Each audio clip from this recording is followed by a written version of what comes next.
What's happening, everybody? Welcome to another episode here of the Desai Guys Football Forum. I am one of your co-hosts, Armor Desai, joined as always by my good friend, my good buddy, the other half of the Desai Guys, Mr. Tad Desai. And Tad, you have broken my one-game winning streak in DFS. It's that easy, baby. It's that... See, yeah. This is karma for you pointing that out on Twitter. You had no reason to do so.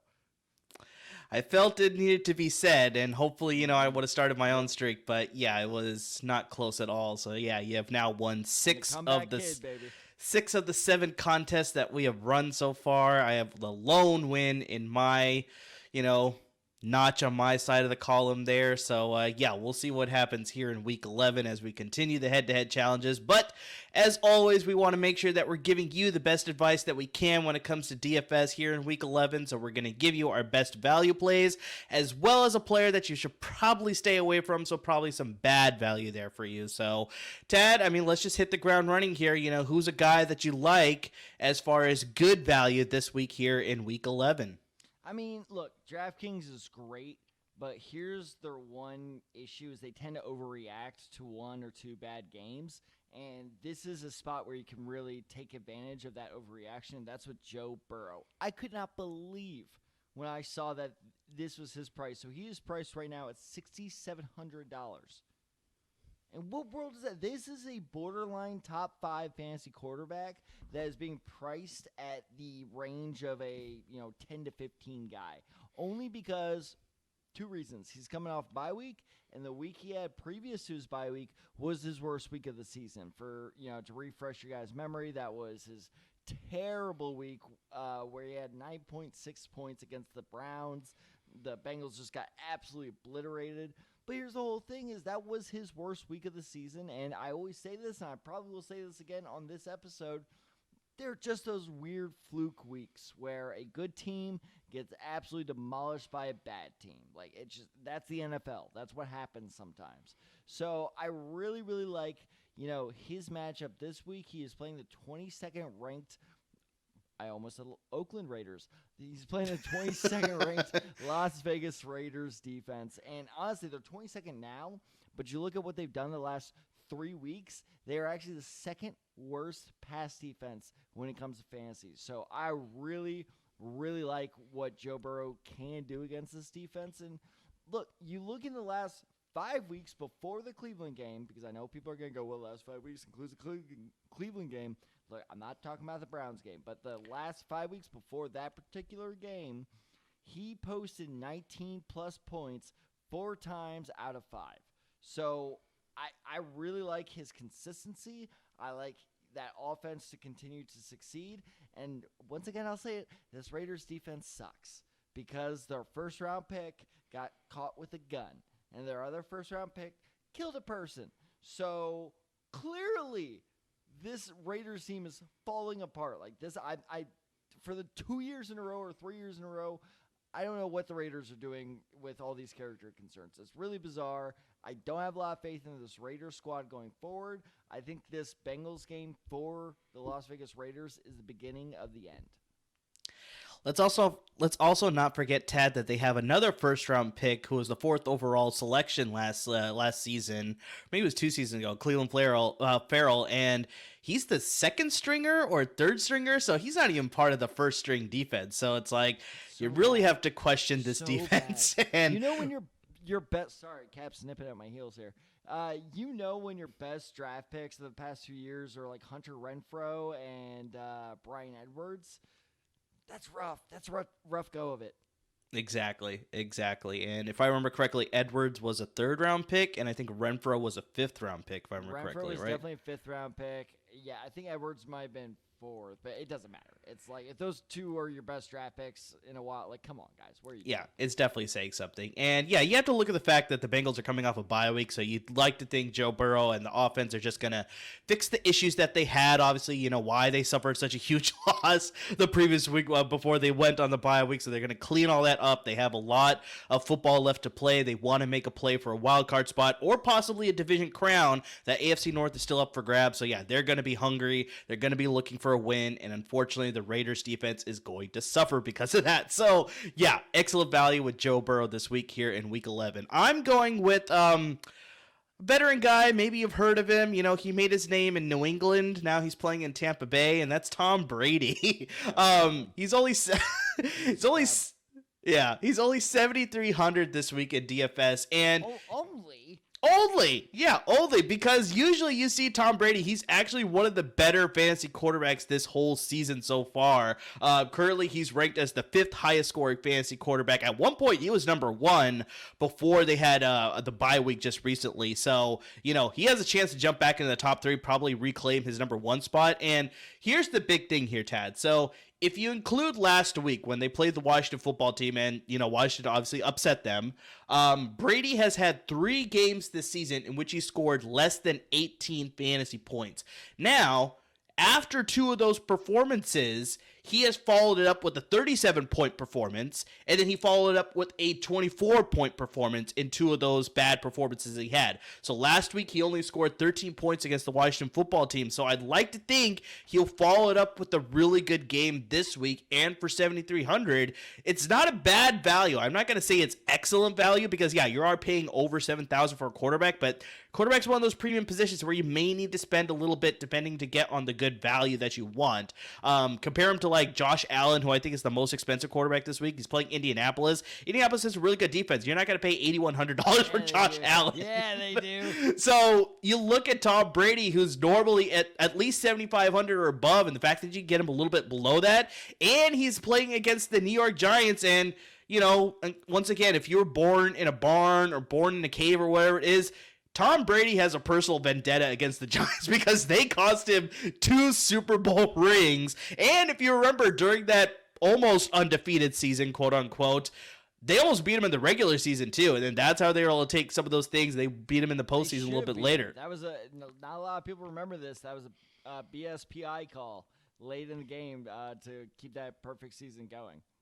Well, regardless of what it was, just the Giants played them tough. And like I said, ultimately cost him 2 Super Bowl rings. They're playing the Buccaneers are playing the Giants this week. Giants are tied for the 9th for the fewest sacks on defense, so they're not going to be able to generate any pressure. Tampa Bay offensive line's pretty stellar anyways.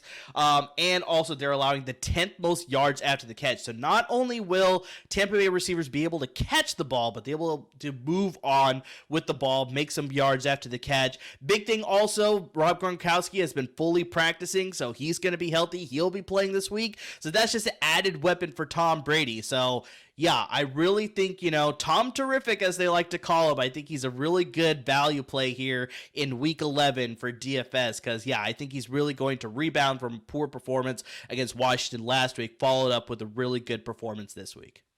All right, whoever is calling him Tom Terrific, please stop that. That's a terrible nickname. But I've heard worse. For sure. But, I mean, look, I like Tom Brady here. Like you said, I wouldn't call that a steal, but that's good value for sure. My only concern for sure. It's not a steal, but I think it's just good value, I think, for the performance that he's going to give you. Right. My only concern is, weirdly enough, the Giants actually have a solid secondary this year. They're the 5th ranked pass defense in terms of fantasy this year. So, and honestly, part of that is just because they get blown out so often that no one's really passing against them. True. It's the same thing if you look at the Texans. You're like, how the hell are the Texans in the top 10 with that? It's just because no one really needs to pass against them. So I do like that a lot. I do enjoy what you said about, you know, Brady has been able to find success without Gronk and without Antonio Brown. Because there's a NFL doctor I follow on Twitter. He's a great follow, and it was crazy. He was like, it's great to Antonio Brown and start practicing again. He tweeted out today, actually. He was like, hey, look, that's great to see AB back out there. He's not coming back for another 2 or 3 weeks. I was like, oh, okay, that's good to know because I was considering trading for him. So I do enjoy Tom Brady as a good pick. I don't know. I think you can find a better bang for your buck pick. But still, I think Tom Brady, I'm with you. I think he'll have a pretty good week, but in terms of that price is just still just a little too high for me. No, that's fair. That's fair, and that may scare a few people off, but I think he'll return on the investment this week, at least in my opinion. So we'll see how it plays out. So, Tad, why don't you give me another good value player that you have here for Week 11? Well, you know, we've talked about before on the show is, you know, I love me some garbage time, and this is the ultimate garbage time player. We are talking DeAndre Swift, the running back with the Detroit Lions. I mean, this dude will give you a heart attack. I was so happy last weekend that he went into overtime against the Pittsburgh Steelers because he only had about 11 points at that time in the game. But in that overtime, he was getting those screen passes. He was breaking off random 10-yard runs, and he ended up with 17 points. So he actually ended up with a very good final score, even though throughout the game he really struggled. And basically, that's the story of his season, is he consistently struggles, and they'll score one late touchdown because the Lions are getting killed, and the defense isn't really trying, and they're on the 1-yard line, and that's how it works. So I actually really, really like DeAndre Swift, and here's why. Is because he's valued at $7,000. So in 6 of his last 9 games that he's played in, he's gone for 15 points or more. So that ranks him as the 11th best running back in fantasy football. Now, you may be going, well, Ted, you just said Brady was too expensive for going at 7.3, so why is 7 flat acceptable? Here's why. Is because he's actually averaging, two of the running backs are averaging less. He is averaging more than Joe Mixon. It's literally midnight my time. You'll get there. It's very tough. Take your time. Literally midnight. My brain is beyond fried at this point. He is averaging more than Joe Mixon, who is priced at $7,600, so $600 cheaper than Joe Mixon. He is averaging less than, but not by much. So it's like 0.2, 0.3, and no, I did not misspeak there. Literally less than a point with both these guys. He's averaging a little less than Ezekiel Elliott and Nick Chubb. He's $700 and $800 cheaper than both those guys. So basically, you're getting the same kind of production, but you're saving $1,000 where you can allocate that elsewhere. So that's why I really like this pick of DeAndre Swift. I know I put it very eloquently, but Amir, what do you think?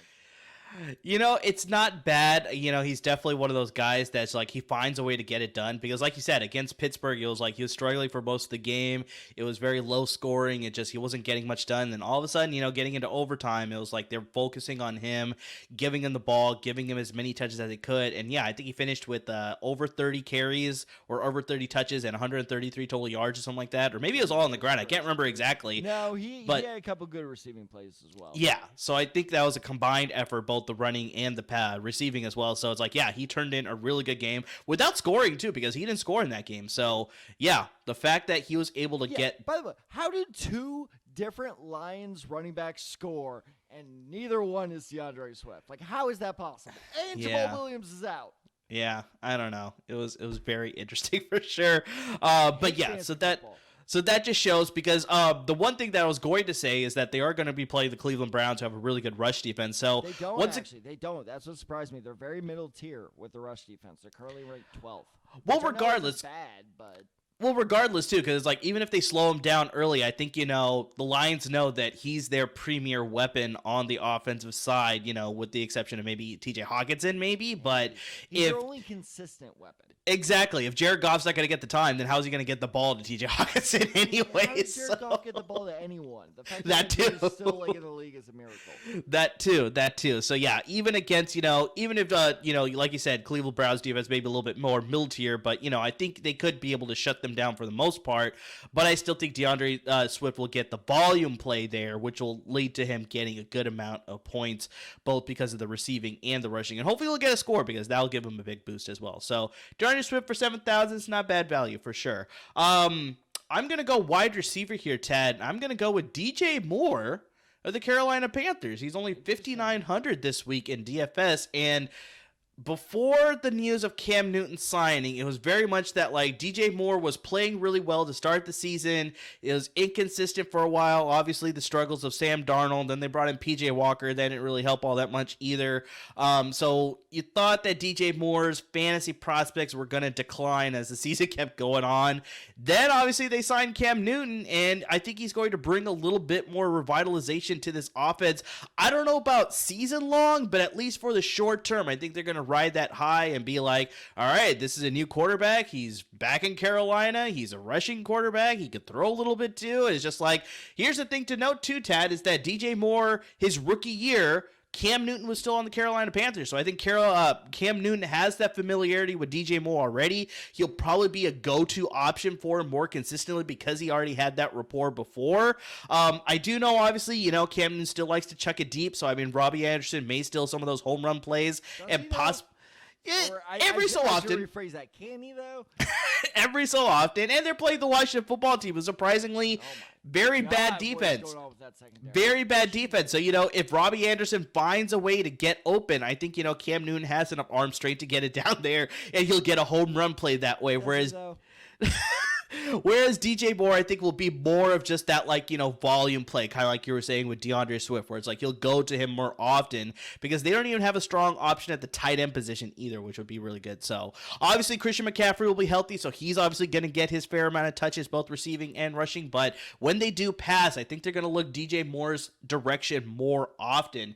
And, over the last 3 games, like I said, Moore's only been averaging 4 receptions, 39 receiving yards, and 0 touchdowns. So it makes sense why he's affordable. So that's why for this week, it's a really good option. Like I said, with the limited time, Cam Newton being a new part of the offense, going against his former coach, Ron Rivera, with the Washington football team, there may be a little bit of spark there to ignite him. So for this week, I think DJ Moore is going to be a good play for DFS because, like I said, I think he'll get a fair amount of those targets. Hopefully, he'll score as well and give you really good value for that $5,900 price tag.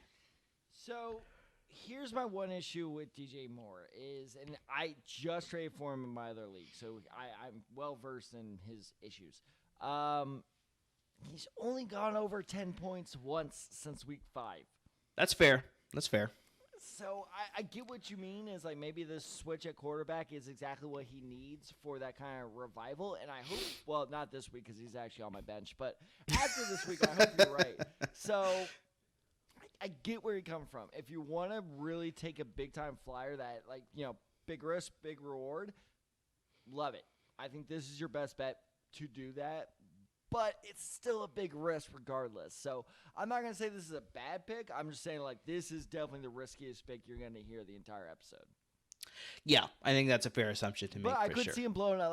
That is my biggest fears. I'm trying to decide between him and Michael Carter on the Jets. It's I'm just which one do I start on my flex? And I'm going with Carter just because of pure volume. I know Carter's going to get that volume, but it's a very tough decision for me because I could see more blowing up. That's not outside the realm of possibility at all. Well, because the big thing here, too, especially when you play in DFS, there's different contests that you could play in, right? So there's, your tournament plays where you're playing with, thousands of people entries, multiple entries, things like that. Then you got your head-to-heads, like what we do, obviously. Then there's, a few other contests out there. So in a tournament play, because I think he probably won't be rostered a lot in different lineups, you get that sort of differentiation with your roster, which can help you move up the leaderboards. And exactly like you said, if not people are going to be rostering him and he does hit for you, he's that lottery ticket play, that's what's going to shoot you up the leaderboards and get you money. That's been a big problem with you and me is last weekend I was oh my God, Aaron Jones is sucking. This is terrible. And I looked, I'm oh wait, no, you have Aaron Jones too. Yep. We're good. Exactly. So, so like I said, I think like you were saying as well, that it's just depending on the contest that you're playing in, DJ Moore could be more of an asset. But yeah, if you're playing in head to head, you could probably work your roster to find other players that may fit a little bit better. But yeah, like I said, for me, I still like the volume play, the familiarity with Cam Newton in this offense. So that's why I like DJ Moore this week. But yeah, long term, I don't know how it's going to play out. So those are a couple of the guys that we like as far as good value, Tad. But as far as bad value, who is a guy that you're staying away from in week 11? Sorry, buddy. I got to go for it. Maybe honestly, you can make an argument for one of, if not the most disappointing player of this season so far. I know he's been battling injuries, but I don't care. George Kittle. Yeah. This price tag at $6,300 is just a little too high for me. And I know, look, here's how I look at receiver price tags, right? Is tight end price tags. Is if this was the price tag put on a receiver with these same stats, would it be worth it? And with Kittle, that would shift more towards an absolutely not to a maybe.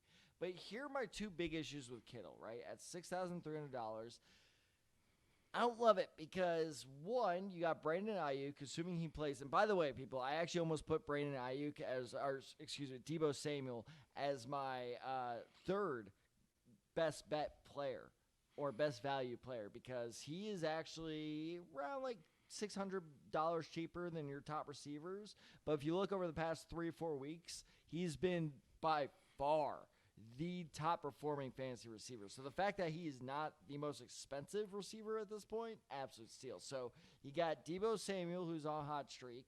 You got Brandon Ayuk, who I know is inconsistent, but he's always that danger to steal some targets from Kittle. And you have all, the host of running backs you guys have. I swear to God, like every week I'm just like, oh, he's still in the league because the 49ers have him. It's either the 49ers or the Ravens. I'm like, oh, well, one of them has this guy from, 5 years ago who used to be good. But I don't quite trust Kittle to get a majority of those target looks. And on top of that, they're playing the Jaguars. I know people are going to go, well, they're playing the Jaguars. Of course Kittle's going to do great. They're going to kill the Jaguars. That's kind of the problem. Is I think if they're killing the Jaguars, especially it being a Shanahan offense, they're going to very quickly just depend on that run. So if I'm a 49ers running back guy who has one of them on my roster, I'm pretty happy because I think they're going to get fed the ball a lot. If I'm a 49ers receiver guy, I'm a little worried because I could totally see you guys jumping out to a 21-0 lead, end of the first, and for the rest of the game, you barely pass it. So that means less targets for Kittle, which obviously means less scoring opportunities. So overall, for $6,300, I don't love it when you can get a guy like Cole Kmet, who I think could have a good game, and other starting tight ends. Literally, I'm not exaggerating at all because Cole Kmet will, spoiler alert, by the way, is he will be on my DFS roster this weekend. You can get him for $3,400. So you get someone who could have the exact same kind of week for literally half the price. Why go for that $6,300 unsure play? It just doesn't make sense to me. No, I'm not going to fight you on this one because also, like you said, if they're going to be establishing the run, which is probably what they're going to do, that's how they beat the Rams last week in a surprising, shocking event. I was telling everybody and their mother, I was like, Niners are going to lose this game. They're not even going to be close to winning this game, man. It was the exact opposite. Real quick story for our listeners. So I was down by 4 going into that game.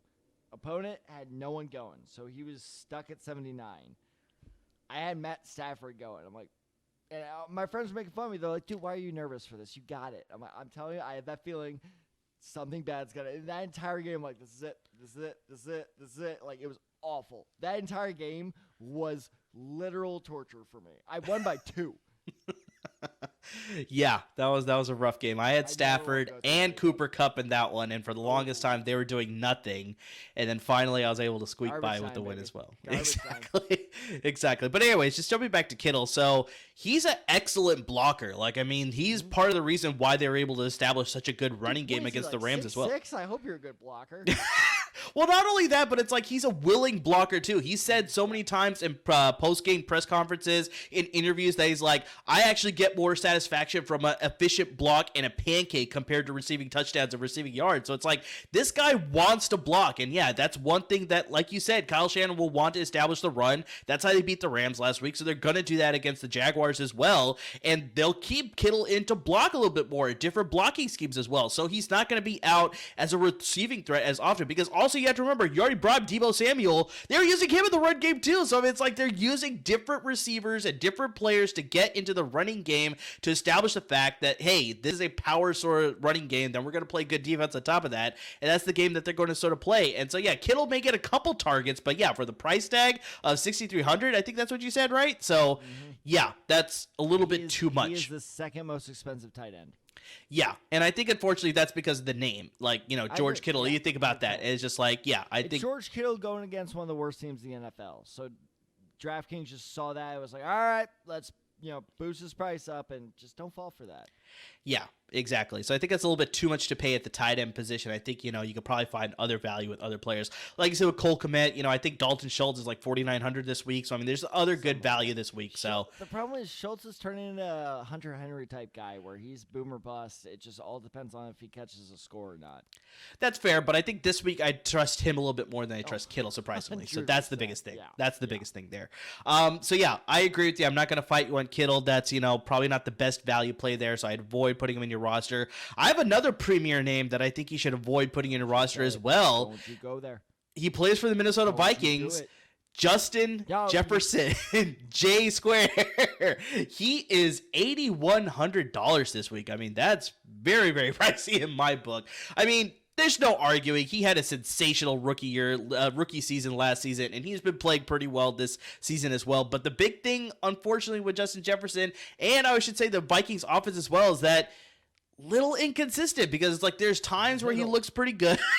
There's times where he looks good, like his old self from last season, but then there's times where he absolutely gets shut out. And then here's a big thing too, is that as great of a season that he had his rookie year, the Packers were able to limit him. In 2 games last season against the Packers, he totaled 7 targets for 5 receptions and 52 receiving yards with 0 touchdowns. So also, you have to throw into the fact that the Packers defense is playing really well, surprisingly, on top of that. You know, this season they're allowing the 5th fewest total passing yards and are tied with the Saints for generating the 5th most interceptions. So their pass defense, even with the loss of Jair Alexander, everybody thought like, oh, this secondary is going to be absolute toast. But Eric Stokes, the first-round pick, he's playing pretty good. Kevin King, I know he was the joke of everybody from last year's postseason. He's still playing pretty well. Like, I mean, they signed Rasul Douglas, who got that, weird interception against the Cardinals where AJ Green just didn't even turn around. Like, he forced that interception to ice the game for the Packers. So it's like, surprisingly, the secondaries were playing really well. The defense has been playing really well. So it's like,